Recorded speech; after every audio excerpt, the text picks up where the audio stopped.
오늘의 사건 반장입니다. 40대 남성이 열쇠공을 불러 혼자 사는 30대 여성의 집에 침입해 잠을 자다가 경찰에 체포됐습니다. 남성은 피해 여성의 집 도어락까지 교체했습니다.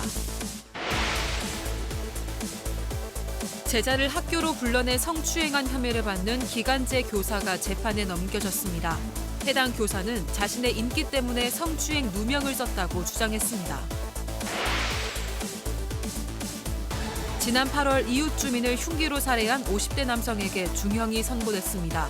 남성은 마을 이장 선거에서 자신을 지지하지 않았다는 이유로 범행을 저질렀습니다. 뾰로로 안녕하십니까. 자, 지금 전국적으로 눈이 내리는 곳도 있고 눈이 잠시 멈춘 곳도 있습니다. 자, 팀장님. 네. 오늘 진짜 눈다운 눈이 처음으로 내렸는데 네. 무슨 생각이 드시던가요? 눈이 내리니까 힘을 오래간만에 보는구나. 오늘 눈 내리는 거 맞은 사람들은 행복하겠다. 왜요? 예? 아니 저는 뭐 꽃순이가 생각난다는 뭐 그런 말씀을 하실 줄 알았는데. 그 말하면 큰일 나죠. 쫓겨납니다. 진짜. 생각났어요. 뭐. 첫눈이 내리는 날 어. 우리 와이프랑 제가 데이트를 한 적이 있거든요. 예. 그러니까 우리 와이프 생각이 났습니다. 그러니까 그렇게 말씀하시면 되지. 네. 깜박했습니다. 예, 알겠습니다. 재밌었지? 예, 자, 진실 추적자 사건 반장 시작합니다. 말씀드린 대로 지금 퇴근길 쉽지 않아 보입니다. 이곳 상암동 아직 뭐 여긴 지금 내리진 않는데 중요한 건 이게 고스란히 빙판길이 될 것 같다는 거죠. 내일 서울은 영하 10도로 떨어지고요. 전국 대부분이 한파 경보 또는 주의보 발령됐습니다. 자, 눈길, 빙판길 지나실 때 각별히 조심하셨으면 좋겠네요. 자, 오늘 출연자 소개해 올리죠. 자, 이자연 기자, 백성문 변호사, 그리고 김은배 전 서울경찰청 팀장, 그리고 양지열 변호사, 그리고 여기 박준혜 수호 선생님 나오셨습니다. 안녕하세요. 안녕하십니까? 예. 자, 나의 힐링 사건 반장 하신 이지은님, 뽀글이님, 사반 출연자들 모두 다 귀요미 하신 한미정님, 회사 점심시간 때 나의 밥동무 사반 하신 0324 민호님, 우리 집 반려견 피니가 사반을 너무 좋아해요 하신 장귀선님, 우리 집 고양이 릴리 비비랑 늘 사건 반장을 봅니다 하신 부산 해운대 이아름님, 노원구 상계 주공 아파트 삽니다. 얼마 전부터 제 흰색 차에 물 묻은 휴지를 자꾸 누가 던지고 있어요. 도대체 이게 뭐하는 짓이야 하신 강세영님, 그리고 유미님, 김진수님, 김명옥님, 하문주님, 김오수님 모두 사랑합니다. 자, 재미는 물론 의리로 함께하는 아싸의 사반 유세 6반. 오늘 소리가 왜 이렇게 작어? 자, 대한민국과 전 세계 동포 가족 여러분의 시선을 모아서 출발합니다.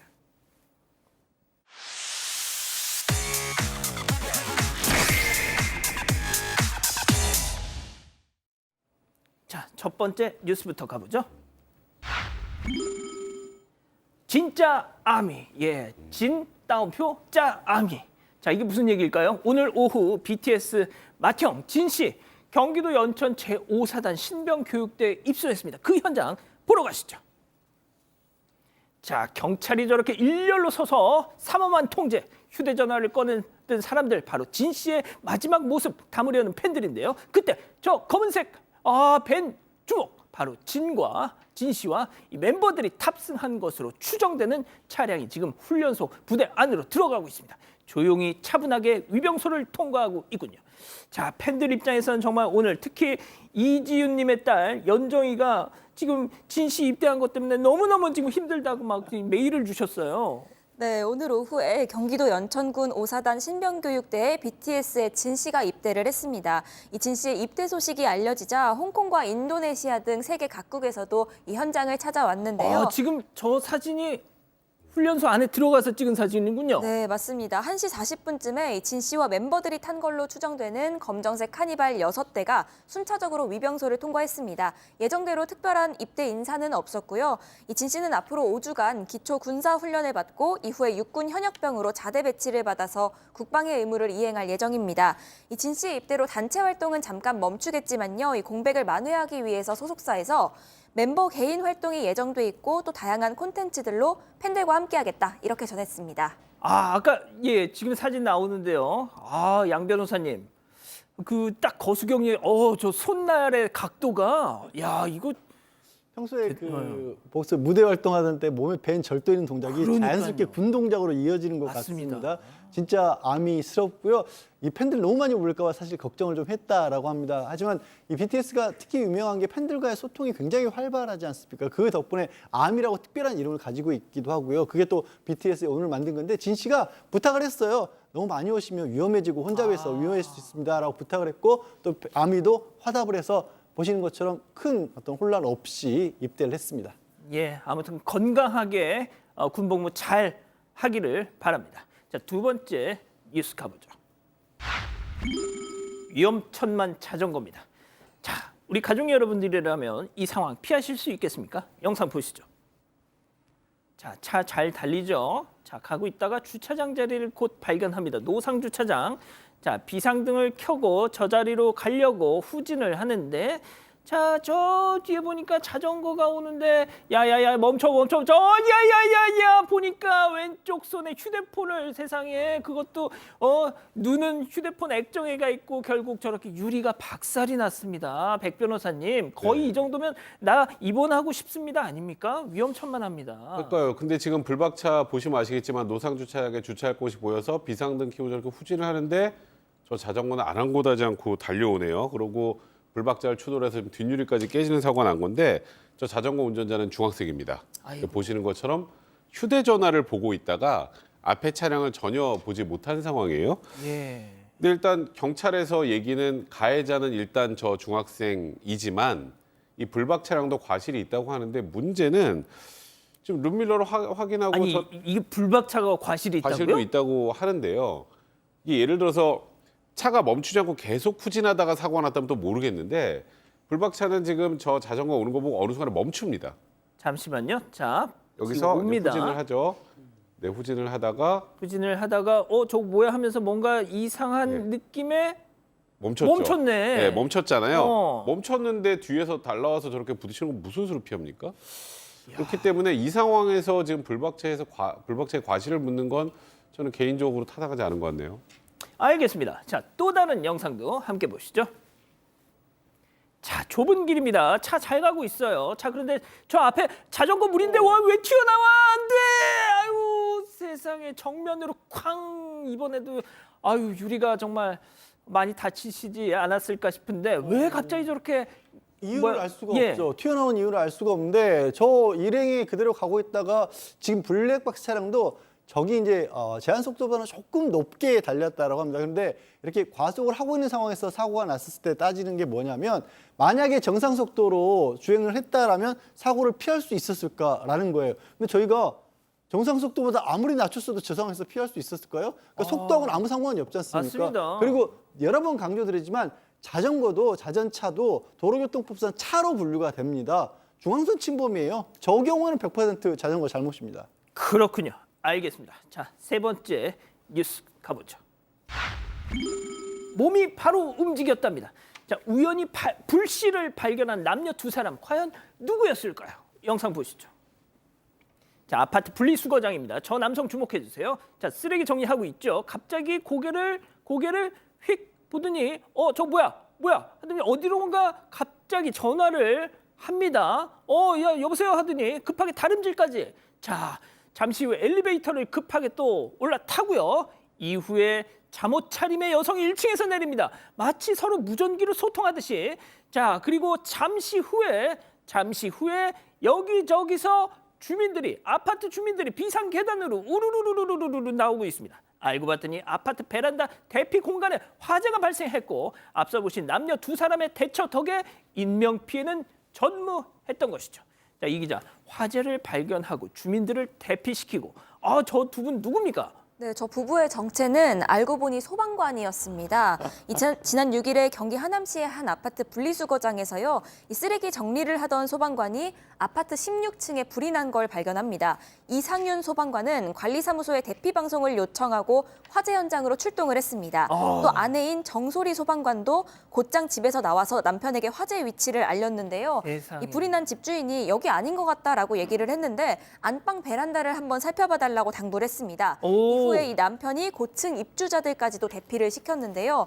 이 알고 보니까 안방 베란다 쪽에서 화재가 발생한 게 맞았고요. 그러네요. 건물 구획상 집주인이 인지를 못했던 건데 이 소방관 부부의 노력 덕분에 인명 피해가 발생하지 않았습니다. 야, 세상에 어쩌면 좋아. 진짜 저 아파트 정말 저 대단한 이웃을 두셨습니다. 그렇습니다. 지금 저 아파트 하남시에 있는 아파트인데요. 남편도 소방관, 아내도 소방관인데 그 정솔이 이름도 예쁩니다. 정솔이 소방관이 실제적으로 남편이 발견해가 전화했으니까 집에서 튀어나왔지 않습니까? 그런데 소화복도 없고 무전기도 없어요. 그런데 뭐가 있습니까? 휴대폰 있지 않습니까? 예. 휴대폰으로 남편하고 정보를 교환하면서 몇 층 몇 호 사람이 내려왔다 없다 이렇게 한 다음에 무슨 사람 먼저 대피시켰죠. 시킨 다음에 현장을 가봤더니 불이 좀 번진 상태예요. 그런데 방화복이 없어도 두 사람은 투철한 정신으로 불 끄기 시작했는데 마침 신고가 들어간 하남 소방서 소방관 대원들이 온 거예요.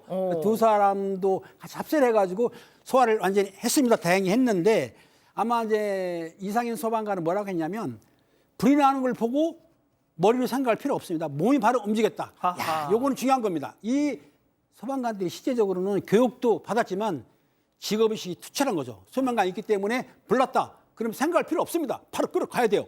주민 대피시키고. 두 분 정말 장한 일을 하셨는데 두 분이서 연락 주시면 저분들에게도 제가 피자를 보내드리겠습니다. 팀장님, 만약에 말이죠. 네. 팀장님이 이렇게 길을 걸어가시는데 갑자기 눈앞에서 나쁜 놈을 딱 봤다. 그러면은 그 순간 몸이 바로 움직이시나요? 움직이는데요. 네. 나쁜 놈들의 종류가 있습니다. 이게. 아니, 뭔 종류가 있어 또. 아니 현행범이면 체포를 하지만 예. 그좀 약한 범죄, 도로교통 위반했다 이거는 신고를 하는 거죠. 아, 그러면 심한 나쁜 놈. 심한 나쁜 악당 예. 바로 체포를 해야죠. 아. 왜냐하면 현행범은 변호사님 아시겠지만은 민간인도 체포할 수 있거든요. 그렇죠. 체포한 다음에 넘겨주면 됩니다. 그렇습니다. 자, 다음 뉴스 또 이어가 보죠. 도로 청소 산매경입니다. 자, 영상으로 직접 확인해 보시죠. 자, 횡단보도 왼쪽 주먹, 사람들이 뭔가를 막 허리를 숙여서 줍습니다. 차량들이 막 옆으로 쌩쌩 지나도 아랑곳 않죠. 자, 이 상황을 목격한 경찰 휙 유턴을 해서 지금 돌아오죠. 그런 다음에 그 앞에 정차를 합니다. 알고 봤더니 트럭에서 우르르르르 쏟아진 과일 상자를 주우려고 시민들이 저렇게 함께 달려들어서 서로 모르는 분들끼리 박스더미를 옮기고 세상에 인근 상가 상인들은 빗자루까지 들고 나와서 쓱싹쓱싹 그걸 또 쓸고 있고요. 아, 지금 쓸고 계시잖아요. 세상에 잠시 후 아무 일도 없었다는 듯 정리 끝. 아, 해산. 아, 진짜 이거 박수. 이건 뭐 박수, 하고 계세요? 박수 박수 한번 좀 치고, 네, 주세요, 좀. 예. 야, 이게 지난달 10일에 광주 동구 소태동에서 발생한 일인데요. 횡단보도에서 과일을 실은 트럭이 과일 수십 상자가 이제 쏟아지면서 저런 일이 생기게 된 겁니다. 지금 말 그대로 이제 과일이 쏟아지면 뭐 차들도 제대로 지나가기 힘들고 아수라장이 된 상황에서 저렇게 자발적으로 시민들이 모여서 그 과일을 줍기 시작한 겁니다. 좀 보시는 것처럼 신호등이 막 빨간불로 바뀌어 있는데 막 차량 지나가는데도 시민들이 저렇게 또 계속 열심히 줍고, 그리고 이제 나중에 저 경찰이 보고 나서 이제 교통을 통제해주고 원활하게 저 과일을 다 치울 수 있었는데, 일단 아까 보셨던 것처럼 인근 상인들은 나와서 이제 또 뒷정리까지 그러니까요. 다 했는데요. 사실 저 트럭의 운전자분이 이제 가족 사망 사고가 있었나 봐요. 예. 그래서 그것 때문에 굉장히 경험이 없어서 좀 접촉사고 같은 것들이 났나 봅니다. 그러다가 이제 저렇게 쏟아졌는데 시민들이 과일을 가지고 집으로 간 게 아니라 예. 전부 다 그걸 수거해서 또 트럭 기사에게 돌려준 것 아니겠습니까? 정말 저런 걸 보면 진짜 정말 저희도 모르게 웃음이 나네요. 예, 팀장님. 아, 이거 아까는 두 분이었는데 지금은 좀 많네. 예, 많습니다. 사람이 좀 지금 몇 많네. 명이야 지금? 한 명, 두 명, 저분들한테는 제가 예. 말을 좋은 말을 해드릴게요. 저 아무 말도 안 했어. 뭐 얘기 안 했어요, 그러니까 저. 남의 어려움을 자기 일처럼 도왔지 않습니까? 그러니까 저분들은 광주 동구의 자랑스러운 시민입니다. 피자는 생략할게요. 예, 역시 팀장님의 피자 쏘기는 이제 최소 인원일 때만 유효하다는 거 알겠습니다. 마지막 사연으로 이어가 보죠. 문제의 고기쌈. 아야 이거. 네, 사내 비밀 연애 중인 커플인데 이 남친이 동료 여직원에게 쌈을 줘서 화가 난다는 여친의 사연입니다. 사내 연애 더하기 비밀 연애. 맞습니다. 얼마 전에 회식에서 삼겹살을 먹게 됐는데요. 이 남자친구가 고기 쌈을 싸려고 했다는 겁니다. 그런데 옆에 있던 동료 언니가 남친 쌈에 고기를 한 점 올리더니 이 쌈 제 거잖아요 하면서 장난을 쳤다는 겁니다. 이에 이 남친이 콩나물까지 얹어주면서 뜨거우니까 조심히 먹어 라면서 건네줬다는데 이 회식 뒤에 여친이 핀잔을 주니까 남친은 그거 아무 감정 없는 행동이었다 이렇게 대답을 했다는데요. 이 여자친구는 동료 언니가 남친에게 관심이 없다는 건 너무 잘 알고 있지만 남자친구의 대응이 화가 난다 이런 입장입니다. 예, 오늘 뜨거울 것 같은데요. 기다리고 기다렸던 푸처 핸즈업 타임. 우리 가족 여러분들도 채팅창에 OX로 함께 참여해 보시죠. 자, 먼저 남친입니다. 자기야, 백다혜 씨가 고기 얹어주면서 김 대리님 이거 내 거죠 하는데 어떻게 아니라고 해? 내가 그럼 아니요 이거 자연이 건데요? 하고 자기 입에 넣어줬어야 돼? 우리 비밀 연애 중이라고 동그라미. 예, 알겠습니다. 자, 이번에는 여친입니다. 그러셨어요? 그럼 콩나물은 뭔데? 콩나물은 왜 얹어주는데? 또 뭐? 뜨거우니까 조심히 먹어요. 너 뜨거운 맛 좀 볼래? X. 야. 단호하시네요. 예, 팀장님 좀 불안합니다만 일단 우리 양 변호사님부터. 저는 저거 좀 과하다고 봐요. 그런데 아무런 관계가 없는 상황에서 사람이 있었다라면, 그러니까 비밀 연애를 하지 않고 있었다라면 저 남자친구는 좀 과한 행동을 많은데 자기도 모르게 감춰야 하니까 좀 오버해서 나 아무 사이도 아니야, 누구 사귄 사람 없어 그러느라고 이렇게까지 한 게 아닌가 싶습니다. 자, 그래서 티를 내야겠어요? 예? 티를 내야겠어요? 근데 왜 콩나물을 얹어주냐고요? 아니 자연스럽게 보여야죠. 최소한 저기서 그냥 고기 얹어주는데 무뚝뚝하게 그냥 먹어 이렇게 하면 오히려 더 의심을 받으니까 콩나물 정도 살짝 얹어주는데 그리고 좀 뜨거우니까 조금 조심히 먹으라고 하는 거 정도가 그게 여자친구가 그렇게 화내야 될 건가? 만약에 이게 공개된 연애 관계였고 모든 사람들이 아는 거면 그 여자 선배가 잘못했죠, 일단 시작을. 근데 여자 선배도 그걸 모르고 장난을 친 거였으니까 그 장난에 장난으로 화답한 건데 이걸 그러니까 약간 이 장난에 너무 진심으로 대한 게 아닌가, 여자친구가. 자, 일단 이거는 저는 이자연 기자 생각도 좀 궁금합니다.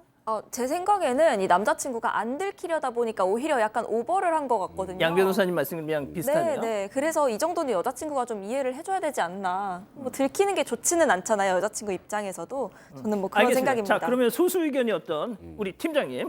아니 그렇다 하더라도 지금 여자친구가 있지 않습니까? 그러니까 그 대리랑 같이 둘이 있을 때는 가능하다고 봅니다. 어느 정도. 하지만 자기 여자친구가 있으면 예의를 지켜줘야죠. 절대로 싸주면 안 되고 이건 결혼한 사람, 저 같은 경우에는 와이프 이외에는 절대로 싸주지 않거든요. 근데 젊은 사람들이 저는 이해를 못하는 게 애인이 있다고 하더라도 비밀 연애 어떻습니까? 예의를 지켜야지. 저는 조금 약간 오버한 건 확실하다고 봅니다. 남자분이. 그럼 자. 쌈을 안 싸주면 안 되나요? 그럼 거기서? 그러면 큰일 날 텐데. 다 걸리고. 네. 아니 남한테 왜 여자한테 왜 쌈 싸줘요? 여자가 고기를 얹어놨으니까. 내가 먹어야죠. 그걸 왜 싸주는지 이해가 안 가네요. 우리 백 회사에서- 변호사는 쌈 잘 싸줍니다. 회사에서 아무 데서나 왔다가 아무 됐다. 데서나. 저한테나 예. 사모님한테 괜찮아요? 야 이건. 예. 이상하게 하네요, 갑자기. 자, 지금 사건 반장을 보고 계신 우리 가족 여러분, 혹시 우리 김은배 팀장님이 묻 여성분께 이렇게 쌈을 싸주는 그 사진을 한 장 갖고 계신다면 저희에게 꼭 좀 보내주십시오. 자, 일단 이 기자, 우리 가족 여러분들. 일단 아드리안 훌님은 선배 언니가 과연 몰랐을까라고 하셨고요. 김사부님도 선배가 둘이 비밀 연애하는 거 알고 일부러 간 본 것 같다 이런 의견들이 있으셔서 미스테리 스릴러로 가네요, 갑자기. 예.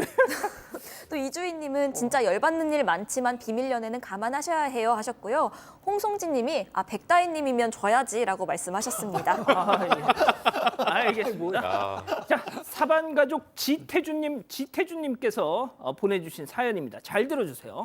지난 금요일 회식 후에 만취해서 택시를 타고 블랙아웃이 됐는데 일어나 봤더니 집이었다는 겁니다. 근데 휴대폰을 봤더니 택시비를 결제한 흔적이 없더라는 거죠. 자, 경찰, 지역 택시 조합 등등 사방에 연락을 했지만 방법이 없었답니다. 자, 사건 반장 가족으로서 먹튀는 할 수 없기에 저희에게 연락을 주신 거죠. 자, 지난 12월 9일 금요일 밤 10시경 경기도 시흥 100곳에서 승차했고 인천 논현동에서 하차해 주셨던 택시 기사님께 꼭 요금을 지불하고 싶다고 연락을 주셨습니다. 꼭 기억해 주세요. 알로이스 알츠하이머 병을 최초로 발견하다. 알츠온 진단을 돕는 기술을 발견하다. 당신의 혈액으로부터 알츠원. 위 건강을 위한 차세대 원료? 윌은 알고 있었어. 동의보감 속 그 원료. 구지뽕. 구지뽕과 20배 강화된 특허 유산균이 만나 더 강력해진 위에는 윌.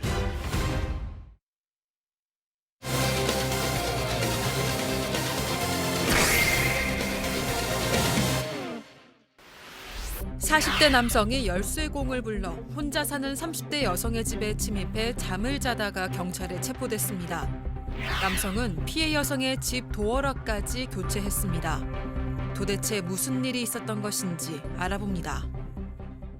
자, 지금 이거 제일 뜨거운 진짜 논란거리입니다. 맞습니다. 한 온라인 커뮤니티에 30대 초반의 여성이 답답하다면서 글을 올렸는데요. 일단 이 여성이 사건 발생 전에 11월 14일에 이 베트남 다낭으로 여행을 갔다는 겁니다. 그리고 며칠 뒤인 11월 18일 오전 10시쯤에 집에 돌아왔는데 이제 엘리베이터에서 내려서 집 앞에 와봤는데 있어야 할 택배도 없어서 좀 의아했다고 하는데요. 그러고 나서 비밀번호를 눌렀는데 문이 열리질 않은 겁니다. 수상한 느낌이 들어서 이 경찰 지문 감식반부터 열쇠 수리공까지 불러서 결국 문을 강제로 열고 들어갔습니다. 예. 그러는데 1시간 반이 걸렸는데 그렇게 열고 들어가 보니까 일면식도 없는 남자가 침대에서 푹 자다가 깬 모습으로 이들을 맞이한 겁니다. 진짜 이거 뭐 많이들 기사로도 접하셨겠지만 지금 사파로도 나가고 있는데 정말 너무 끔찍해요. 저걸 진짜 직접 눈앞에서 목격하셨다고 생각을 해보세요. 자, 여기서 오늘 첫 번째 사건 체크포인트 짚어보죠. 살짝 벗겨진 비닐입니다. 자, 그러면 당시 상황, 이 피해자분의 목소리 직접 한번 들어보시죠. 엘리베이터 내려서 제일 안쪽이 저희 집인데 걸어가다 보니까 택배가 없어요. 와 있어야 되는데.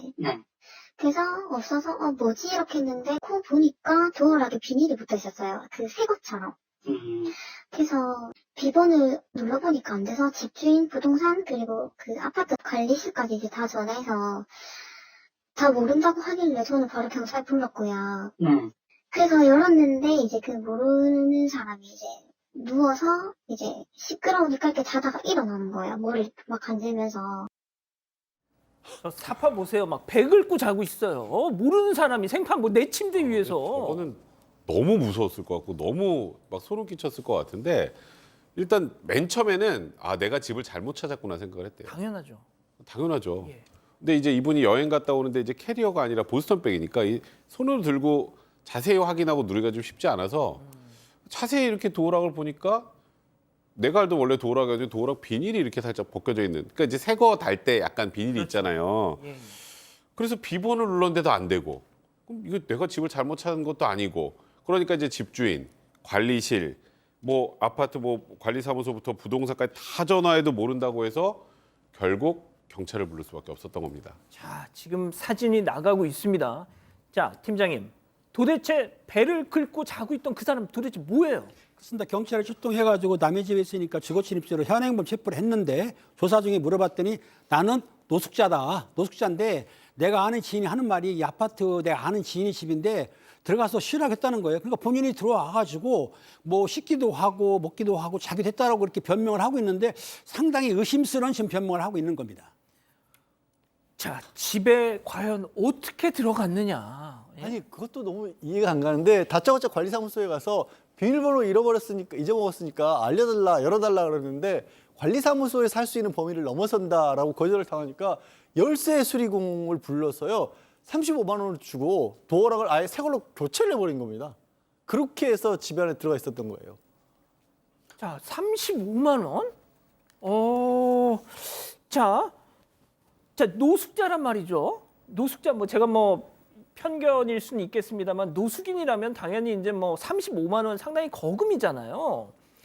아니 그 돈이 있다면 굳이 노숙을 할 필요도 없는 건데 그러니까 어디서 돈이 나서 이걸 바꿔버리느냐. 그러니까 이 범인 말에 자기가 노숙자란 얘기지 실제로 35만 원을 줬다고 한다면 노숙자로 보기는 힘든데요. 어찌됐든 이 사람이 안에 들어와가지고 그 방 안에 사실은 엔화를 바꿔놓은 현국 돈으로 750만 원이 있었어요. 근데 그 750만 원에 대해서는 손을 안 댔어요. 절취는 안 했습니다. 근데 이제 본인이 거기 있다 보니까 좀 11월 달이니까 약간 싸늘하지 않습니까? 보일러를 가득 틀어놓은 거예요. 뜨겁게. 그리고 아이스크림도 먹고 젤리도 먹고 빵도 먹고 이렇게 먹으면서 어지러 놓은 거예요. 팀장님 잠시만요. 그리고- 지금 보시는 저 가방이 예. 그 집에 들어와서 무단으로 잤던 노숙인의 가방이랍니다. 그렇죠. 가방을 놓고 저렇게 했는데 본인이 집처럼 먹고 마시고 했던 겁니다. 그런데 거기 보니까는 짐을 확인해 보니까는 거기에 물도 있고 러닝셔츠도 있고 또 그리고 휴대폰도 있는 거로 봐서는 실제적으로는 노숙인으로 보기는 상당히 의문 더블이 되는 거죠. 아, 그렇군요. 자, 그러면 말이죠. 이 집 문을 열어줬던, 아니, 그러니까 이 도어락을 바꿔줬던, 교체했던 그 열쇠공. 자, 여기서 다시 피해자 얘기 들어보시죠. 저는 이제 그 범인만큼 열쇠 수리 업자한테도 되게 꼽혔거든요. 첫날에는 제가 전화해서 왜 확인도 안 하고 남의 집 문 열어주냐고 지금 이렇게 됐다고 제가 그렇게 하니까 막 엄청 자기도 고함 지르는 거예요. 그래놓고 다음날 저희 아버지가 전화하니까 자기도 잠 못 잤다고 미안하다고 그냥 이렇게만 하셨어요. 아무런 처벌 아예 할 수 있는 게 없다고 하고. 자, 내가 만약에 우리 이자연 기자 집에 가가지고 열쇠 수리공 불러서 이거 저희 집이에요. 문 좀 열어주, 이거 도어락 좀 바꿔주세요. 그러면 안 되잖아요. 맞습니다. 피해자가 억울해하고 답답해하는 부분도 바로 그 지점인데요. 이 열쇠공이 신분증을 확인하거나 아니면 이 아파트 관리 사무실에 가서 확인만 했어도 이런 일을 막을 수 있었다는 당연하죠. 겁니다. 이 피해자분이 쓰신 글에서 너무 화나고 억울해서 전화를 걸어 따져보니까 이 열쇠공이 하는 말이 우리 쪽에서는 딱히 확인할 방법이 없다. 당연히 그 사람 집인 줄 알았고 법대로 하라면서 이 마치 좀 젊은 여성이라서 무시하는 듯한 발언을 했다고 주장도 하셨는데요. 이 집주인이라는 사람의 신분증만 확인해도 사실 거주지를 확인할 수가 있잖아요. 그렇게 간단한 일인데 그런 확인도 없이 문을 열어준 것에 대해서 화를 내시고 있는 상황입니다. 또 참고로 이 피해자의 아버지분이 다시 한번 연락을 하셔서 이 일을 오래 했으면 눈썰미로라도 좀 알 수 있지 않냐 이렇게 예. 따졌다고 하는데 이 열쇠공 말이 나는 남을 볼 때 행색을 보고 판단하지 않는다 이렇게 대답했다고 합니다. 나는 사람을 행색을 보고 저 사람의 신분 지위 고하를 판단하지 않는다. 일단 말은 그럴싸한데 말이죠. 양 변호사님. 이 열쇠공, 제가 이 관련 기사에 달린 많은 댓글들을 봤지만 이 열쇠 수리공 이분 이거 그냥 넘어가서 되겠느냐? 근데 일단 형사처벌은 어렵죠. 왜냐하면 이분이 노숙자가 남의 집을 무단으로 침입한다는 걸 알면서 열어줬으면 방조라도 될 수 있는데 그런 건 아니잖아요. 그리고 예를 들어서 중고물품을 취급하는 데는 장물인지를 확인해야 될 법적인 의무가 있어. 신분 확인 같은 걸 해야 될. 예. 열쇠 수리공은 그런 게 있지는 않거든요. 그래서 이분이 민사상 다른 사람 이 피해자에 대한 손해배상 책임을 어느 정도 부담해야 되는 건 맞지만 그러니까 무조건 형사처벌로 저는 접근하는 것도 좀 경계해야 된다고 봅니다. 형사처벌 대상은 아니에요. 예. 자, 그러면은 이 노숙자 이거 막 배 긁고 자고 있던 그 사람은 어떻게 해야 돼요, 그럼? 예, 백업구 잤던 노숙자 말이죠. 예. 당연히 그 자물쇠 즉 도어락을 깼기 때문에 재물손괴가 되고요. 아하. 남의 집에 허가 없이 들어갔지 않습니까? 특수 주거 침입이 됐기 때문에 경찰에서는 구속해가지고 검찰청으로 송치를 했습니다. 근데 이 사람 재판이 오늘 15일 날 열린다고 하니까 좀 저도 되게 궁금합니다. 어떤 결과가 나올지 좀 두고 봐야 될 것 같습니다. 자, 그리고 또 하나의 관전 포인트가 있습니다. 약간 그 주목해야 될 지점. 노숙자가 35만 원을 갖고 있었다는 점, 공교롭게도 집주인이 혼자 사는 여자였다는 점, 공교롭게도 그 여자 집주인이 자주 가지 않는 해외여행을 떠난 시기에 집을 따고 들어왔다는 점. 자, 그러면은 내가 아는 사람 집이어서 거기 들어가서 쉬어라고 했다던 그 지인의 정체는 무엇인가? 저는 그 지인이 가공의 인물 가능성이 굉장히 높다고 생각을 해요. 그리고 일단 이게 수사 상황을 피해자에게 제대로 이제 전달해주지 않아서 피해자가 몰라서 답답해하는 것 같다는 생각은 좀 드는데 일단 최소한 수사기관에서도 이런 피해를 입으면 이 집에 살겠습니까? 불안해서 못 살죠. 그리고 못 살죠. 아니 지인이 알려줬다는데 그럼 그 지인이 또 집으로 올 수도 있잖아요. 그렇죠. 그러니까 이런 부분들에 대해서는 좀 수사기관에서 그 지인이 실제로 있으면 그 지인에 대해서도 당연히 그럼 공범이나 이런 걸로 처벌을 해야 되는 건데 이제 그런 얘기가 없는 거 봐서는 제가 보기에 지인이라는 존재는 허구일 가능성이 굉장히 높거든요. 그런 부분들 정도라도 좀 이 피해자에게 좀 상세하게 알려주는 게 좋지 않았을까 이런 아쉬움이 들고 그리고 지인이 그 집에 거기 가서 자도 되라고 하면 그 지인이 비밀번호 알려주지 않겠어요? 그게 기본이죠. 그렇죠. 지인이 알려주니까 그 손잡이 다 뜯어버리고 도어락 다 갈고 그게 더 이상하죠. 그리고 35원이나 들고 있었고 아까 그 짐 팩 같은 것도 굉장히 깔끔하게 돼 있잖아요. 예. 저도 저도 역시 뭐 노숙인 분들을 뭐 폄하하고 그런 게 절대 아니고 현실적으로 좀 이게 괴리가 분명히 있습니다. 그래서 이 남성의 실제 이 범행 동기를 정확하게 파악하는 게 중요한데 일단 재판에 넘겼다고 하니 물론 수사기관에서 어느 정도는 확인했겠죠. 이건 재판 과정에서 어떤 내용이 나오는지 저희가 좀 끝까지 좀 확인해 볼 필요 있는 것 같습니다. 예. 가공의 인물일 가능성이 있다. 이 지인이라는 사람. 자, 이 기자. 지금 이 피해자분 방금 뭐 많은 후유증에 시달린다고 하셨는데 예. 그런 것도 그렇고 자, 내 침대, 내 이불, 세상에 그리고 내 욕실 모두 다 정말 생전 처음 보는 사람이 들어와서 다 아유, 어떻게 살아요? 맞습니다. 그 생활 공간을 침범당했다는 공포는 사실 사람들이 좀 쉽게 극복하기 어려운 트라우마가 될 수도 있는 부분이잖아요. 이 피해자분도 지금 그런 부분을 굉장히 많이 좀 호소를 하고 계시는 것 같습니다. 이 피해자분이 생활 공간이 공포의 공간이 돼버렸다면서 급하게 이사까지 하셨다 이렇게 아이고, 털어놓으셨습니다. 세상에 결국 이사를 하셨군요. 알겠습니다. 첫 번째 사건 이렇게 정리하고요. 두 번째 사건 이어갑니다.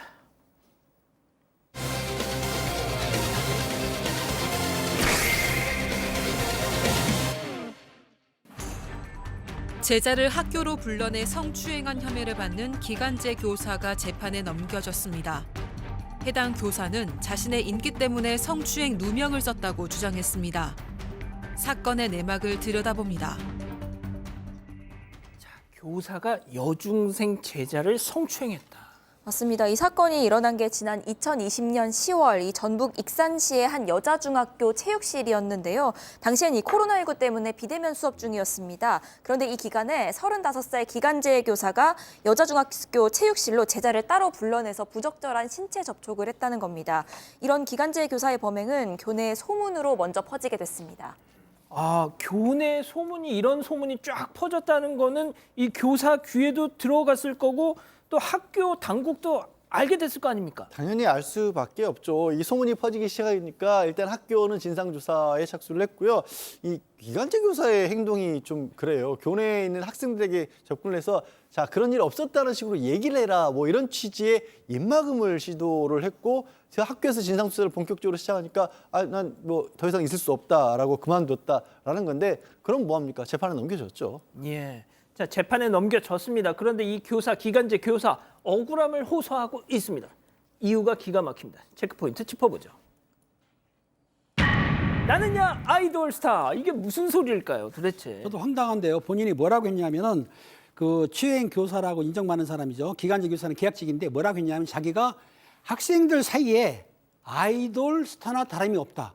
아이돌 스타를 아무나 합니까? 그런데 그 자기가 아이돌 스타라고 소문이 났고 사람들이 인정했기 때문에 자기가 인기가 많기 때문에 성추행은 누명이다. 저 학생을 내가 성추행한 게 아니고 내가 아이돌 스타인데 가까워지려고 했기 때문에 누명을 썼다고 그렇게 황당한 주장을 했다고 그래요. 예, 저희가 이제 사파로는 뭐 자칭 이제 아이돌 스타라고 이제 주장을 하니 일단 저렇게 좀 이해를 도우려고 표현을 했습니다. 사파. 자, 백 변호사님. 네. 그러니까 이 얘기인가요? 내가 학생들한테 너무너무 인기를 많아서 내가 어떻게 보면 된통 걸린 거다. 그러니까 지금 그러니까 이제 예를 들어서 나는 성추행한 적이 없고 혐의가 없다, 무죄다 이런 걸 주장을 하는 경우들은 있을 수 있죠. 그리고 실제로 억울할 수도 있는 것이고. 근데 지금 이 교사의 주장이 나는 아이돌급으로 인기가 많고 그래서 아이들이 다 날 좋아하는데 뭐 제가 뭐 거의 뭐 관심을 받지 못해서 저 피해자가 거짓말을 하고 있다. 그러니까 똑같은 무죄 주장도 그러니까 피해자가 나의 주목을 끌려고. 그렇죠. 지금 저 교사의 얘기는 아이들이 다 날 좋아하는데 이 피해자가 자기만 관심을 못 받는 것 같으니까 이렇게 피해를 당했다고 거짓말을 한다. 그러면서 본인을 아이돌 스타라는 표현까지 쓴 겁니다. 자, 근데 이제 이 학교 당국의 조사가 시작이 되니까 저 그럼 학교 관둘게요 하고 나갔잖아요. 네, 맞습니다. 진상조사가 시작이 됐는데 이 조사를 받는 게 아니라 학교를 그만둔 겁니다. 이걸 이 재판 과정에서 스스로 학교를 왜 그만뒀냐 이렇게 이유를 좀 물어봤는데요. 이에 대해서 재판의 유불리를 떠나서 여자 학교가 질려서 학교를 그만둔 거다 이렇게 주장을 했습니다. 자, 백 변호사님. 네. 어떤 분들은 말이죠, 이 아이돌급이다라는 이 말 한마디 때문에 교사를 이 가해자로 판단을 하지만 요즘 아이들 진짜 영악하다. 그리고 또 보통 이런 여학교에서 어떤 인기가 많은 선생님들 뭐 이런 일들이 없었던 건 아니잖아요. 네. 그러니까 이 사건에 대해서도 중립 기여를 넣고 보자라고 이제 주장하시는 분들 계시는데 자, 저는 조금 이 사건은 조금 제 개인적인 생각이 다른 것이 한번 들어보세요. 네. 피해 여중생의 일관된 주장뿐만이 아니라 중요한 부분이 비대면 수업 기간 중에 체육관. 그죠. 학교로 불러서 체육실에서 이게 좀 아니다 이거죠, 이거는. 그러니까 그 부분이 일단 해결이 안 되고요. 그리고 이게 학교에 소문이 나니까 아이들 입막음을 시도했다는 얘기가 나오는데 그것도 여러 명의 진술이 좀 있었기 때문에 이런 얘기들이 나오는 거고 그 다음에 뭐 학교에서 난 아이돌급의 인기를 얻었는데 얘만 관심 못 받아서 근데 그 학생을 왜 체육관으로 부릅니까? 그러니까요. 이제 그 부분이 또 설명이 안 되고 그리고 이제 학교에서도 진상조사하는 타이밍이 되니까 여학교라 질려서 그만둔다. 지금 이 일련의 과정을 보면 물론 아까 그 시청자분들 말씀하셨던 것처럼 일단은 그래도 중립기여를 받고 사안을 바라봐야 되지만 전 개인적으로 생각할 때 이 교사가 이 사건으로 본인이 중한형을 받을 수 있는 모든 행동을 다 하는 것 같아요. 처음에 변명부터 시작해서 입막음 시도부터 뭐 그다음에 변명하는 그 내용도 그렇고 마지막에 학교를 그만두는 이 일련의 과정이 어떻게 하면 처벌을 가장 강하게 받을 수 있나를 생각하고 한 것인 양 변호인이라면 절대 뭐 권하지 않을 그런 방법들이었을 것 같습니다. 자, 양 변호사님. 그래서 진짜 백 변호사님 말씀대로 그렇게 뭐 어떻게 됐나요? 굉장히 치열하게 심리를 했습니다. 양쪽 다 굉장히 뭐 많이 다퉜던 것 같고요. 1년 넘게 심리를 했습니다. 재판 과정이. 이게 그렇게까지 끌만한 그러니까 이 사건 자체로만 놓고 봤을 때 일반적으로 그렇게 길어지지 않는데 재판부에서 현장 검증까지 했어요. 아마 논란이 된 그 체육실 같은 데 직접 재판부에서 법원의 판사들이 가본 것으로 보이는데 그렇게 해서 결국 결론은 유죄로 결론을 내려서 징역 1년 6개월에 치료 프로그램 40시간까지 선고를 했습니다. 자, 팀장님. 아까도 말씀드렸지만 피해자예요, 이 여중생. 그런데 제가 날 좋아해서 제가 나의 주목을 끌어보려고 내가 자기한테 관심 안 주니까 오히려 가해자가 피해자를 더 막 벼랑 끝으로 몰았습니다. 이 친구 얼마나 지금 상처가 크겠어요. 그렇습니다. 중학생이면 사실은 질풍노도의 시대예요. 사춘기거든요. 그 여학생 상처가 너무 깊었겠죠. 그리고 아까 변호사님 얘기했지만은 1년 동안 심의가 끌었어요. 1년 동안 얼마나 괴롭겠어요. 그러니까 이 여학생이 방황을 한 거예요. 얼마나 힘들었겠어요. 수치심, 두려움, 모멸감, 더군다나 친구들, 가족 아니면 지역사회에서 손가락질 같은 것도 받을 수 있기 때문에 상당히 힘들었었는데 결과적으로 재판이 그 가해 교사, 기간제 교사가 실제로 1년 2개월, 6개월인가요? 예, 그렇게 처벌받게 됐기 때문에 예. 그 어머니가 말하기는 그거 당연한 거다. 그 처벌 받아야 된다. 라고 했기 때문에 그렇다 하더라도 이 여학생은 사실은 상처가 아직 남아있겠죠. 그러니까요. 자, 이 관련 기사에 달린 베스트 댓글 하나만 좀 소개해 드릴게요. 아이돌인지는 모르겠고 도라이인 건 맞는 것 같다. 별로 좋은 표현은 아닙니다. 예.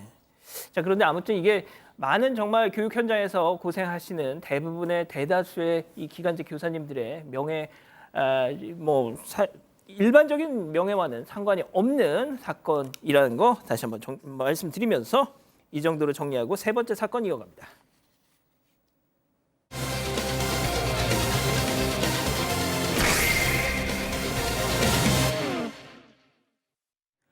지난 8월 강원 삼척시의 주택에서 60대 남성이 흉기에 찔려 숨지는 사건이 발생합니다. 남성을 공격한 용의자는 바로 같은 동네 주민이었던 50대 남성이었는데요.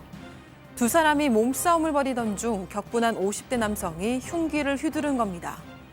그런데 이 다툼의 이유는 무려 4년 전에 열렸던 이장 선거 때문이었습니다. 범행 당일 지인들과 술을 마시던 50대 남성이 이장 선거 당시 품었던 악감정을 드러냈던 겁니다. 대체 4년 전 이장 선거에서 무슨 일이 있었길래 이렇게 오랜 시간 동안 원한을 품고 살인까지 벌이게 된 걸까요? 자, 이 참 해묵은 원한이 빚어낸 비극적 사건인데 자, 발생 당일 상황부터 정리해 볼까요? 네, 지난 8월 21일 밤이었는데요. 이 삼척시의 한 주택에서 60대 남성과 50대 남성이 말다툼과 몸싸움을 벌입니다. 그러다가 이 50대 남성이 60대 남성을 흉기로 공격했는데요. 이 피해자는 온몸에 치명상을 입고 과다출혈로 결국 숨졌습니다. 이 가해 남성은 범행 당일에 지인들과 술을 마셨습니다. 그러던 중에 갑자기 4년 전 일이 떠올랐다고 하는데요. 그러고는 이 피해자에게 전화를 걸어서 이장 선거에 관해서 따지다가 결국 이 남성의 집까지 찾아가서 범행을 저지르게 된 겁니다. 자, 그 4년 전 이장 선거, 이 가해 남성, 가해자는 이장직에 출마를 했었답니다. 그렇다면 피해자에게 대체 왜 원한을 품었던 걸까요? 체크포인트 짚어보죠. 자, 마을 것이 내 것, 이게 아닌데요. 다른 겁니다. 다른 거 띄워주세요. 예. 자, 다시 준비됐습니까? 예, 보여주세요. 자, 이겁니다. 왜 지지 안 했어? 너 왜 저번 4년 전 이장 선거 때 나 지지 안 했어? 이거였어요. 4년 전입니다. 2018년 그 당시 그 이장 선거가 있었는데 가해자가 이장에 출마를 했습니다. 그리고 그 당시에 60대 피해자 이분은 선거관리위원장이었어요. 그러니까 50대 남성이 뭐라고 했냐면 내가 이번에 이장 선거 나가니까 나를 지지해 주세요라고 부탁을 했습니다. 근데 선거관리위원장은 중립을 지켜야 되니까 지지를 하질 않았죠. 당연하죠. 근데 결론적으로 50대 남성이 떨어졌어요. 이장 떨어지니까 그 원한을 4년 동안 품고 있다가 세상에. 지인이가 술 마시다가 전화 통화를 한 거예요. 그 당시에 왜 나를 지지 안 해서 떨어지게 해줬냐 하니까는 말다툼이 있었겠죠. 그러니까 격분한 남성이 그 피해자 집으로 찾아간 겁니다. 찾아가가지고 싸움 끝에 흉기로 해가지고 살해를 했던 것인데 뭐 재판 결과는 아마 25년형을 선고받았다고 합니다. 저러니까 지지를 못 해주죠. 그리고 지금 저 지인이 선거관리위원장이었는데 그러니까요. 선거관리위원장이 누굴 지지하면 되나요? 그러니까요. 그것도 당연히 안 되는 건데 보니까 이 남성은 그냥 이장 선거에 떨어졌을 당시에 이건 나 때문에 떨어진 게 아니야. 그 생각이 가득했던 것 같아요. 이건 나 때문이 아니라 이제 다른 사람들 때문이야. 특히 저 사람. 그러니까 선관- 세상이 완전히 자기 중심적으로 선관위원장. 돌아갔던 거죠. 그러니까 예. 그 감정을 4년 내내 품다가 술을 마시고 전화를 해서 다시 저런 끔찍한 범행을 저지른 겁니다. 자, 지금 채팅창에서 우리 가족 여러분들이 야, 이장이 뭐라고 사람까지 당연히 맞는 말씀이죠. 자, 그런데 그 지방에선 말이죠. 특히 농어촌 장난이 아니라면서요. 그게 일단 이장 그냥 일을 하시는 건 아니고 월 급여가 지급이 되고요. 상여금도 지급이 됩니다. 그렇게 해서 회의비 같은 것도 해서 공통적으로 한 460만 원이 넘는 돈이 연간 지급이 되고 거기에 지자체별로 차이가 있긴 한데 보시는 것처럼 통신비라든가 장학금, 상여금 같은 것도 주어지고 무엇보다 이제 이장 마을에서 무슨 영리 사업 같은 걸 하잖아요. 예. 그럼 총회 같은 걸 개최하고 하면 이분의 영향력이 굉장히 대단해질 수 있는 겁니다. 그러면 이 사람을 통하지 않고는 좀 어떻게 해야 될까요? 좀 작은 규모의 정경유착 같은 것이 벌어질 가능성도 있는 겁니다. 그래서 굉장히 뭐 경력 쟁쟁한 분들도 요즘은 이장 서로 하려고 한답니다. 진짜 양 변호사님 말씀대로 뭐 이렇게 도시에서는 통장 하겠다는 사람 거의 없잖아요. 자, 농어촌은 사정이 전혀 다르다는 거예요. 자, 그런데 여기서 끝이 아닙니다. 또 다른 사건인데요. 앞서 뭐 방송 사고가 좀 있어가지고 미리 나갔지만 두 번째 체크포인트 짚어보죠.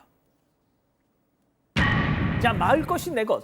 자, 이번엔요 별개 사건입니다. 한 마을에서 아주 오랜 시간 이장직을 독차지했던 어떤 부부의 얘기인데 정말 그 마을에서 거의 뭐 왕이었어요. 맞습니다. 그 마을은 주민 100명 정도가 사는 그 남원시의 주생면 한 마을인데요. 여기에서 이 남원시가 5년쯤 전에 이 마을에 2억 원을 지원을 한 겁니다. 그래서 이 주민들 농기계를 좀 공동으로 보관할 수 있게 150평짜리 공용 창고 하나를 매입을 합니다. 그런데 이렇게 사용이 됐어야 할 창고가 각종 중고 물품을 파는 개인 사업장으로 사용이 되고 있었던 겁니다. 알고 보니까 이 마을에서 20년간 이장을 맡아온 부부가 있습니다. 이 부부가 이 건물을 사유화한 사실이 드러난 건데요. 이 건물 등기부를 떼봤습니다. 그랬더니 토지랑 건물이 한 영농조합 법인의 명의로 설정이 돼 있었습니다. 그런데 이 법인의 대표가 이장 본인과 그 남편 그리고 아들, 친척 등이 다 이사로 등록돼 있는 법인이었습니다. 아하. 그러니까 사실상 이장 가족이 이 건물을 소유한 형태였던 겁니다. 자, 여기서 끝이 아닙니다. 모든 마을 사람들의 사랑방인 마을회관까지도 그렇습니다. 내 것이요, 내 것이야. 내 것이죠. 법인 명의로 되어 있는 마을회관도 확인해 보니까 대지를 이 이장 부부가 2018년에 명의를 자기 이름으로 변경을 시켰습니다. 뿐만 아닙니다.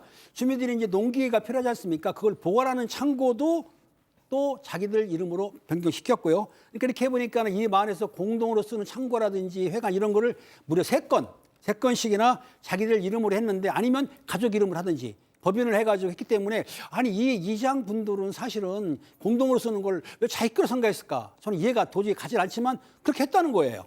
그러니까 그게 어떻게 해서 가능할 수 있었죠? 그러니까 일단 내 것이 아니라 그냥 마을에서 같이 쓰는 거라고 생각하니까 일단 확인하는 것들을 별로 안 하셨던 것 같아요. 주민들께서. 그게 누구 명의로 돼 있는 거라고 생각 자체를 안 하셨던 것 같고 아무래도 이 소유권 이전 관계나 이런 부분들에 대해서 잘 모르시는 분들 같은 경우에는 그냥 마을에서 뭐 짓는다 그래가지고 그래서 팔았어 이거지 그게 이렇게 넘어올 거라고 생각을 잘 못 하셨던 것 같고 그리고 지금 주민들 얘기로는 이들 부부가 한 20년째 마을 이장을 바꿔가면서 독식하면서 공용시설을 본인들의 명의로 한 거라고 하는데 그러니까 이제 이 이장 남편이 이렇게 얘기합니다. 아 이게요 원래 마을회로 명의 이전을 해놨어야 되는데 아니 마을회로 하면 명의 이전이 잘 안 되니까 편의상 저렇게 영농조합 법인이라는 걸 설립해가지고 이전을 한 것이고 그리고 주민들 얘기랑 다르게 이 영농조합 법인에는 마을 주민들 이름도 포함되어 있어요 라고 했는데 이것도 거짓말이었습니다. 이 등기부를 확인해 보니까 법인 등기부를 확인해 보니 마을 주민 누구도 저 등기부 안에 들어있지 않았습니다. 자, 양 변호사님. 야, 이게 보통 지금 이 부부 같은 경우는 20년 동안 남편 부인 막 서로 주고받으면서 20년 장기 집권을 했다는 거예요. 그러니까 이장 자리가 특별히 연임 제한 같은 규정도 없다라고 하고요. 선출도 어떤 데는 선거로 치르지만 어떤 데는 그냥 동네에서 이거 뭐 이번에는 이 씨가 하죠 뭐 이런 식으로 뽑기도 한다라는 거예요. 아직도 아까 같이 그렇게 혜택이 주어지는데도 그러니까 뭔가 좀 제도 정비를 체계적으로 해야 될 필요가 있지 않을까. 지방자치의 가장 어떻게 보면 작은 단위잖아요. 통장 그렇죠. 이장까지 포함을 한다라는. 그러니까요. 알겠습니다. 자, 아무튼 조금 관리 감독이 필요한 부분이 있어 보이네요. 자, 오늘 사건 이렇게 정리하고요. 사건 연구소 이어갑니다.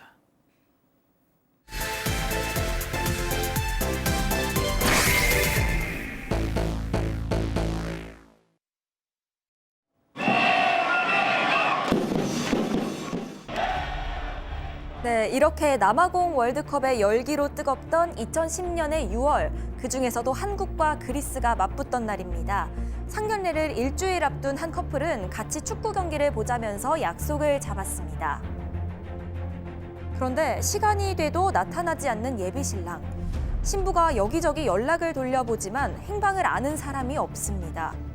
축구 경기는 그렇게 끝나버렸고 밤 늦은 시간 신부는 문자 한 통을 받습니다. 헤어지자 다른 여자를 만나고 있다. 그는 갑자기 왜, 어디서 이런 문자를 보낸 걸까요? 오늘 사건 연구소는 사라진 약혼자.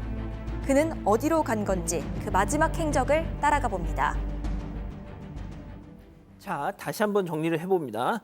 남아공 월드컵에서 한국과 그리스전 우리가 이겼죠 그때. 그걸 같이 보기로 했던 남자친구, 그냥 남자친구가 아니라 예비 신랑이었어요. 근데 갑자기 문자로 헤어져. 아니 세상에 결혼을 앞두고 문자로 이별 통보를 하는 예비 신랑이 어디 있어요? 네, 그런데 황당하긴 하겠지만 있을 수 있는 일이 아닌가 싶기도 합니다. 여기까지 들으면요. 그 당시는 이 남아공 월드컵에서 한국과 그리스 1차전이 있었던 날인데요. 이 당일에 만나기로 했던 예비 신랑이 연락이 끊겼고 한참 뒤에 문자 한 통이 옵니다. 그 내용을 조금 자세히 전해드리면 이제 그만 만나자면서 너의 과거를 모두 들었다. 너 때문에 그동안 괴로웠고 빚도 많이 졌다. 다른 여자를 만나고 있는데 너와는 하늘과 땅 차이다. 이런 내용이었습니다. 이 갑작스러운 문자를 받고 여성은 충격을 굉장히 많이 받았는데요. 그런데 이 문자에 뭔가 이상한 점이 많았습니다. 일단 맞춤법을 굉장히 많이 틀렸고요. 저 띄어쓰기도 아예 하지 않아서 지금 나가고 있는 CG가 이 당시 실제 문자 내용의 재현을 위해서 띄어쓰기 없이 저렇게 나가고 있는 모습인데 평소 예비 신랑의 문자 말투와는 완전히 다른 느낌이었던 겁니다. 그런데 이렇게 이상한 문자를 받은 게 이 여성뿐만이 아니었습니다. 이 같은 시간에 예비 신랑의 어머니도 비슷한 문자를 받았는데요. 이 아들 번호로 문자가 왔는데 사정이 생겨서 당분간 집에 못 들어간다. 그런데 빚쟁이들이 집으로 찾아갈 수도 있다. 이런 내용이 담겨 있었습니다. 야, 이거 뭔가 좀 이상합니다. 그러니까요. 이게 과연 이 남자친구가 보는 게 맞나라는 생각이 양쪽 다 들 수밖에 없는 상황이었는데 그 이유가 뭐냐면 이 예비 신랑이 나이가 32에 외모도 큰 키에 서글서글한 외모에 또 기업체 연수라는 강사로 일하고 있었는데요. 뭐 지금 4개월 뒤에는 결혼을 앞두고 있었고 그리고 불과 일주일 후에 상견례를 앞두고 있는 상황이었습니다. 그러면 이제 지금 얘기하는 뭔가 문제가 있어야 되잖아요. 예. 근데 예비신랑은 여자 문제, 채무 문제 전혀 없었고요. 뭐 학자금 대출 정도 좀 남아 있었는데 그것도 이제 거의 다 갚은 거고. 그리고 약혼녀하고도 그 전까지 전혀 문제가 없었어요. 네. 그런데 이렇게 문자를 약혼녀에게도 보내고 본인 어머니에게 보내고 사라져 버린 겁니다. 아니 그러면은 그 한국 그리스전이 열리던 그 당일의 행적을 좀 봐야 되는 거 아니에요? 그때 만나기로 한 사람이 있었어요. 약혼녀의 지인이기도 한 사채업자 이모 씨가 있는데 이 씨가 예비 신랑에게 연락을 해서 이게 단체 강사 활동을 했다고 그랬잖아요. 큰 단체 이 연수를 소개시켜줄 브로커가 있다, 소개시켜주겠다 이렇게 얘기를 해서 불러낸 겁니다. 예비 신랑 같은 경우에는 약혼녀한테 이건 중요한 사람은 접대를 해야 될지도 모른다면서 약혼녀에게 한도가 큰 신용카드까지 빌려서 갔다라는 거죠. 그러고 나서 1시간 반 뒤에 이 전화로 비밀번호 뭐야? 라고 이 예비 신랑이 직접 전화를 해서 물어보고 은행 CCTV에 현금을 100만 원을 인출한 모습까지 찍혔어요. 근데 그게 마지막이었습니다. 아니 그러면은 그 이 씨 그러니까 예비 신부 이 약혼녀의 지인인 사채업자 이 씨랑 만났던 그날의 행적을 추적하면 알 수 있잖아요. 그렇습니다. 경찰은 마지막에 이제 실종 사건은 마지막에 만난 사람을 이제 추궁하는 거거든요. 그렇죠. 그러니까 이모 씨를 만나서 추궁을 했습니다. 했더니 뭐라고 했냐면 그래 맞다. 내가 그 예비 신랑 김모 씨를 만난 거는 맞다고 했어요. 예. 만나는 어떻게 했냐 그랬더니 1시간 만에 헤어졌다고 그랬어요. 1시간 만에. 근데 그 내용이 있습니다. 뭐냐면 근데 이 씨가 하는 말이 뭐라고 했냐면은 그 예비 신랑 김 씨가 차를 담보로 해가지고 2,500만 원 상당을 대출을 받았다고 했고요. 또 그리고 그 함께 만났던 연수 사업권 브로커 증거인이 있었는데 그 사람한테 당신 말에 선수금하고 선불 좀 주셔 해가지고 3천만 원을 받아갔다고 주장을 하는 거예요. 그리고 나서는 예비신랑 김 씨가 그냥 갔다는 거예요. 헤어졌다고 하는데 실제로 경찰이 확인해 봤더니 그 이모 씨가 말한 연수원 있지 않습니까? 그거는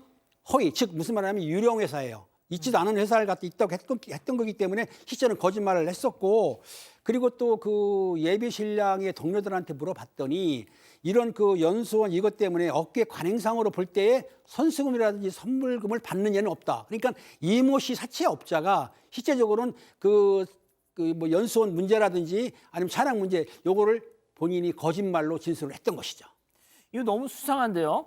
네, 그래서 경찰도 뭔가 이상함을 느끼고 그 예비 신랑의 휴대전화 기록을 추적하기 시작합니다. 예. 그랬더니 실종 이튿날 새벽에 그 인근에 비어있는 인테리어 가게가 하나 있었는데 이 근처를 방문한 기록이 잡혔습니다. 이 인테리어 가게 같은 경우에는 알고 보니까 이 씨가 직전에 급하게 구했던 사무실이었습니다. 그 사채업자. 맞습니다. 경찰이 이번엔 인근 주민들을 수소문하기 시작을 했는데요. 한 주민이 그날 밤에 그 술 취한 키 큰 남자를 두 사람이 부축해서 해당 가게로 들어갔던 걸 봤다. 이렇게 진술을 합니다. 경찰이 조사를 다시 한번 해보니까 이 주민들이 말한 사람들이요. 부축한 한 명은 이 씨였고 나머지 한 명은 그 이 씨의 또 다른 지인이었던 걸로 드러났습니다. 자, 양 변호사님 다시 한번 정리해 볼게요. 자신의 약혼녀의 지인인 사채업자 이 씨를 만나러 갔어요. 근데 분명 이 씨는 처음에 말하기를 1시간 만에 그냥 뭐 어떻게 하고 헤어졌어요 했는데 그 주민들의 목격자들에 의하면 사람이 없는 빈 인테리어 사무실에 저렇게 만취한 예비 신랑을 데리고 부축해서 두 사람이 끌고 갔다. 이게 뭐예요? 이거 말이 다르잖아요. 안 맞는 거죠. 이 씨 얘기가 이게 거짓말로 보이는 거고요. 그래서 경찰이 이제 이 씨가 아니라 이 씨 지인 그 사람을 먼저 조사를 했습니다. 조사를 하다 보니까 이런 얘기를 하는 거예요. 예비 신랑을 만나기 이틀 전부터 병원을 돌면서 수면제를 처방을 받았다. 병원 3곳에서 수면제를 처방을 받았다. 먹으려고 한 게 보이지 않습니까? 그리고 그 전날 하루 전에는 술집도 미리 알아보고 술집을 왜 알아봤을까요? 미리? 그러고 렌트카도 빌렸다라는 거죠.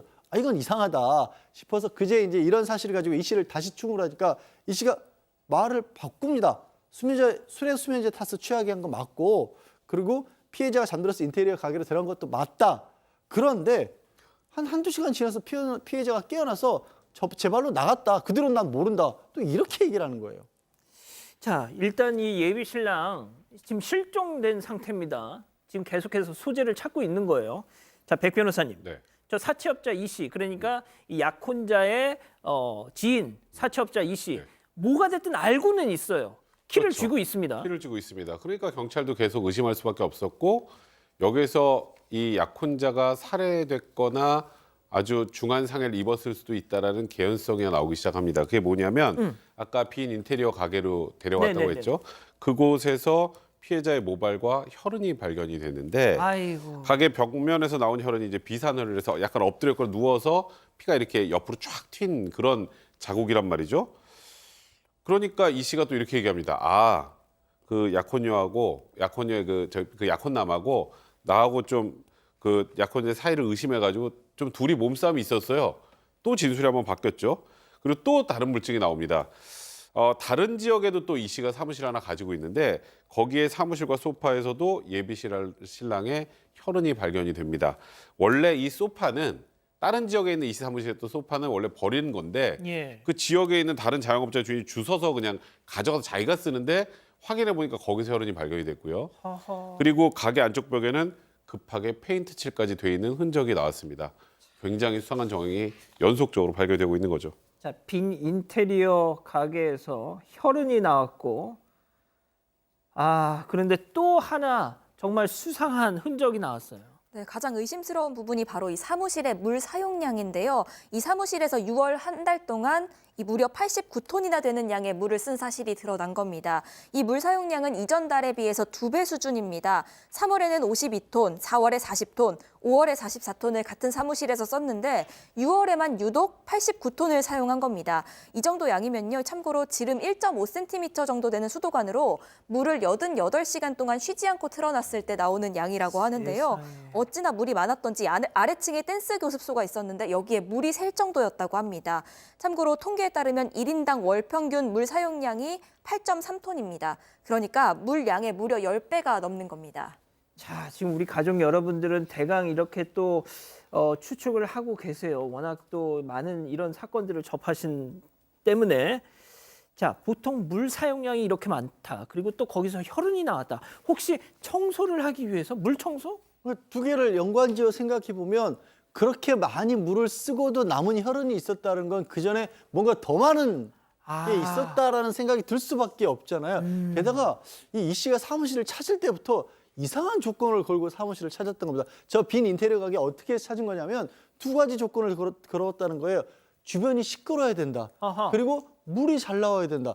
아니 물이 잘 나와야 하는 거는 혹시 뭐 여러 가지 생각을 해볼 수가 있어요. 앞으로 그 사무실을 어떤 물을 많이 쓰는 업종으로 쓸 수도 있는데 주변은 시끄럽지 않은 곳을 찾는 게 보통 상식 아니에요? 당연하죠. 일부러 시끄러운 곳을 찾았고 마침 지하는 댄스 교습실이고 주변에는 술집이고 야식 가게이기 때문에 굉장히 시끄러웠다는 겁니다. 거기에 딱 맞춰서 들어간 거예요. 자, 제가 팀장님께 마지막에 좀 여쭤볼게요. 자, 백 변호사님. 네.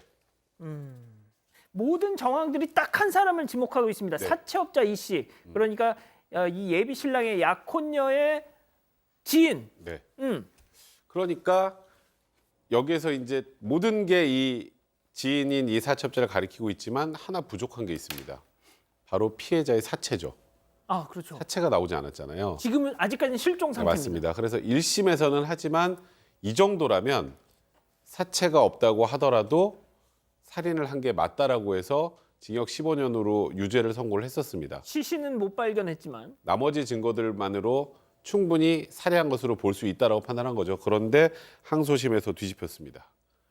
왜냐하면 이 사채업자 이 씨 같은 경우 재판 과정에서 끝까지 본인은 살해하지 않았다고 주장을 했는데 일단은 수면제를 먹여서 감금 폭행했다까지는 이제 본인도 자백을 한 건 아니겠습니까?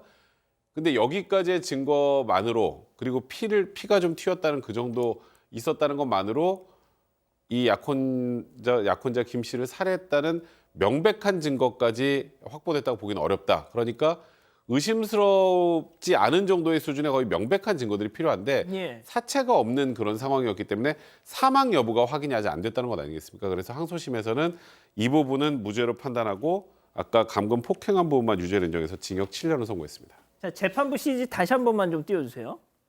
자, 양 변호사님. 자, 항소심에서 징역 7. 그럼 나왔어요 이미? 근데 나올 뻔했죠. 예. 이 수감 중에 다른 살인 사건에도 연루가 됐다는 사실이 드러났습니다. 놀랍게도 20대 남성 화장실에 쓰러져서 일산화탄소 중독으로 숨진 사건이었는데 이 사건에 연루가 돼 있었고 보험금 목적 살인으로 밝혀졌어요. 수면제를 썼습니다. 이 사건에서도. 그리고 이 사건에서는 이 유죄 무기징역을 살인죄로 받았습니다. 그래서 지금 복역 중입니다. 아, 그렇군요. 자, 지금 중요한 게 말이죠. 지금 뭐가 됐든 이 예비 신랑은 아직도 공식적으로는 실종 상태입니다. 이 미제예요, 지금. 지금 12년이 지난 지금 사진이 나가고 있는데 말이죠. 자, 그렇다면 이 사채업자 이 씨가 왜 예비 신랑을 저렇게 뭐가 됐든 물리적인 힘을 가해서 혈흔이 튄 건 맞으니까 살해를 했는지까지는 뭐 제가 확언을 하지 않겠습니다만 뭐가 됐든 무슨 짓을 한 건 맞아요. 네, 일단 왜? 고인이 부인을 하고 있기 때문에 그 범행 동기가 뭐다라는 것을 정확히 알 수는 없습니다. 하지만 이런저런 진술들이 좀 있습니다. 아마 이 피해자의 약혼녀에게 연정을 품고 있었는데 이 상견례를 한다는 소식을 듣고 분노가 폭발한 것 같다라는 이 주변인들의 약간 진술이 조금 있었고요. 이 씨는 사실 폭력적인 성향이 이전부터 굉장히 많이 보였습니다. 이런 보험 사기 살인 외에도 중학교 시절에는 한 운동기구 판매점의 주인이 이 자신을 도둑으로 의심을 한 겁니다. 그랬더니 흉기로 찌르고 도망간 일이 있었고요. 또 동네 노인들을 상대로 해서 상습적인 보험 사기를 벌이기도 했습니다. 자, 팀장님 좀 짧게 좀 부탁드릴게요. 이 지금 예비 신랑 실종 상태 이 예비 신랑 분이 185cm 그리고 농구 선수를 했을 때 체격이 정말 건장합니다. 네네.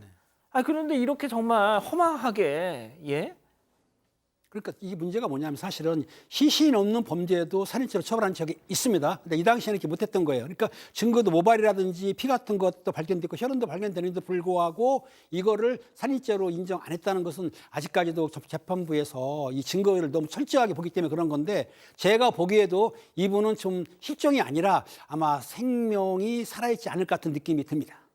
아, 예, 좀 뭐 일단은 이 정도로 정리하죠.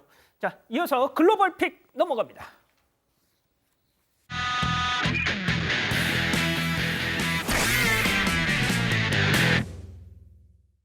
자, 오늘 첫 번째 픽 미국으로 가보시죠. 두 사람이 침대에서 잠을 자고 있습니다. 그런데 이때 침대 위로 폴짝 올라온 건 바로 두 사람이 키우는 고양이입니다. 침대 위로 올라온 고양이, 집사들 사이에 떡하니 자리를 차지하는데요. 그런데 이 고양이 때문에 두 집사의 공간이 많이 좁아진 것 같죠? 그것도 모자라서 이제는 남자 집사의 얼굴을 툭툭 앞발로 치며 깨우기까지 합니다. 아유, 잠 못 잡니다. 네, 그래서 두 집사는 매일 밤 수면 부족에 시달렸다고 합니다. 맞아요. 그런데 정작 자신들이 왜 잠을 잘 못 자는지는 알 수가 없었던 건데요. 그래서 이렇게 침대 위에 카메라를 설치했던 거죠. 그리고 고양이가 자신들이 깨기를 기다리면서 장난을 쳤다는 사실을 알게 됐습니다. 아니, 저걸 몰랐다고요? 네, 자고 있는 집사 몰랐나 봅니다. 이 자고 있는 집사들에게 장난을 치는 오늘의 주인공이 바로 저 애쉬인데요.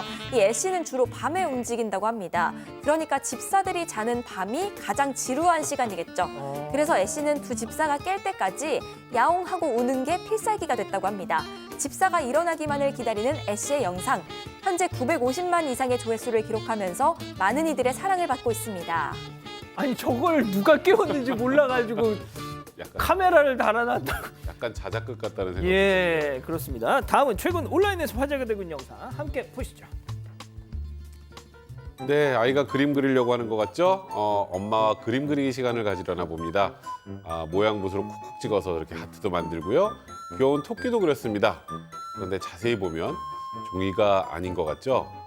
네, 맞습니다. 이 두 모녀 자동차 위에다 그림을 그리고 있습니다. 제발 비싼 차가 아니라고 해주세요. 일단 그래도 그나마 다행인 건 이 아이 엄마 차입니다. 조금 전에 살짝 나왔는데요. 아이가 평소에 그림 그리는 걸 좋아해서 이렇게 창의성을 발휘할 수 있게 자동차 낙서를 계획한 거라고 하는데 뭐 차량에 색칠도 하고 손자국을 남기기도 하고 하는데 거기서 많이 못 찾았죠.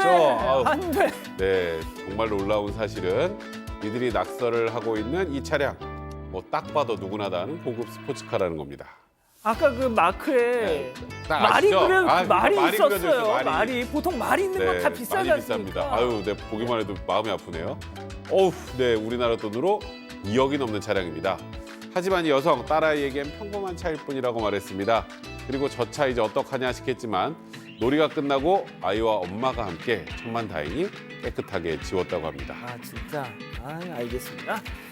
자, 뭐 더 하실 말씀 없어요? 네, 있어요. 원래 저러고 다른 차에 가서 그러면 안 되잖아요. 그렇죠. 그래서 어른 허락 없이 다른 사람 차에다 그러면 안 된다. 그런 당부의 말까지 남겼다고 합니다. 아, 그 말을 꼭 해주셔야죠. 자, 다음은 인도로 가볼게요. 네, 샴쌍둥입니다. 인도 펀자브 출신 19살 소나와 모나싱 형제인데요. 형제는 몸통과 장기 일부를 공유한 채 태어났습니다. 네, 샴쌍둥인 거죠. 신기하게도 다리는 느끼는 곳이 다르다고 하는데요. 자, 그 모습 잠시 보고 오시죠. Are you feeling this? Yes. You're not feeling it. You don't feel this? Never? Who is feeling this? Same. Same? Yes. 네, 형제가 태어났을 땐 수술을 고려하기도 했습니다. 하지만 둘 중 한 명이 사망할 수도 있어서 분리수술을 하지 않았고요. 형제는 생후 2개월 만에 부모에게서 버려져 보호소에서 생활을 했습니다. 아유, 어쩜 좋아. 그래도 보호소 지원으로 형제는 전기학 학위를 땄습니다. 지금은 고향의 전력공사의 전기 기사로 일하고 있습니다. 형제의 월급은 2만 루피, 우리 돈으로 31만 원 정도인데요. 월급을 2배로 받냐라는 엉뚱한 질문엔 샴쌍둥이라고 해서 2배로 받지는 않는다라고 대답을 했다고 합니다. 아유, 근데 불편하겠어요. 네, 하지만 형제는 언제나 편들어주는 누군가가 있다는 게 아주 특별한 일이라고 말했습니다. 자, 우리 그럼 형제 이야기 한번 듣고 오시죠. If you had the choice to be separated, would you take that choice? No, I am not separated. I नहीं कभी सोचा कि ऐसी लग आई सोचते हैं कि आई इस तरह चलो रब ने जो किया God gifted रब ने जो बनाया बहुत बढ़िया. 네, 지금은 업무가 많아서 누군가를 좋아할 틈도 없지만 한 명의 여성과 결혼을 하고 싶다고 밝혔습니다. 실제로 형제는 어린 시절에 같은 여성을 동시에 좋아한 경험도 있다고 하네요. 꿈을 묻는 질문엔 최고의 가수가 되고 싶다고 말했습니다. 자, 이 형제의 꿈 꼭 이룰 수 있길 바랍니다. 알겠습니다. 자, 이번엔 다시 미국으로 가보시죠. 네, 한 남성이 트럭 아래에 들어가 있습니다. 트럭 브레이크를 고치기 위해서인데요. 그런데 이때 트럭이 덜컹이더니 남성을 그대로 덮치고 맙니다. 저 어떻게. 이 트럭이 가슴 위로 떨어져서 소리도 지를 수 없는 상황. 그런데 이때 트럭을 힘겹게 들어올린 건 바로 남성의 아들이었습니다. 이 아들이 한치의 망설임도 없이 맨손으로 트럭을 막았고요. 이 자신의 아버지를 구해낼 수 있었습니다. 세상에. 그럼 이 아들의 이야기를 잠시 들어보시죠. You could see it, and it just dropped right on him, and I was scared. I mean, I heard him make like noise, like his soul was leaving his body. It was crazy, and I just immediately just jumped to the back of the truck. I just ran over and just tried with like as hard as I could, just tried to get it up enough to get him out.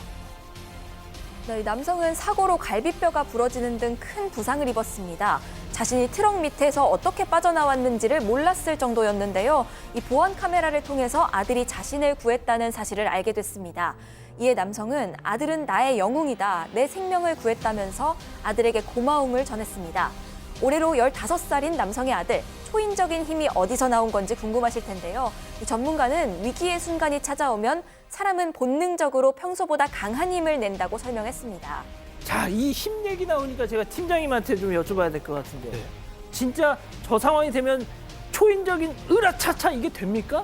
순간적으로 그 힘이 축적된 것이 나온다고 하더라고요. 저는 아직 안 해봤지만 급한 상황이라든가 긴급 상황에는 가능하다고 봅니다. 광명 사거리파 탁 잡을 때 그 초인적인 힘 안 나오셨어요? 그러니까 평소 실력으로 잡은 거예요. 손실 없습니다. 네. 알겠습니다. 평소 실력. 자, 사랑하는 사건반장 가족 여러분, 따뜻한 밤 보내시고요. 내일 빙판길 조심하시고요. 저희는 내일도 별이 6개 판 4만 6반 저녁 6시 반에 다시 옵니다. 자나깨나 코로나 조심. 안녕히 계십시오.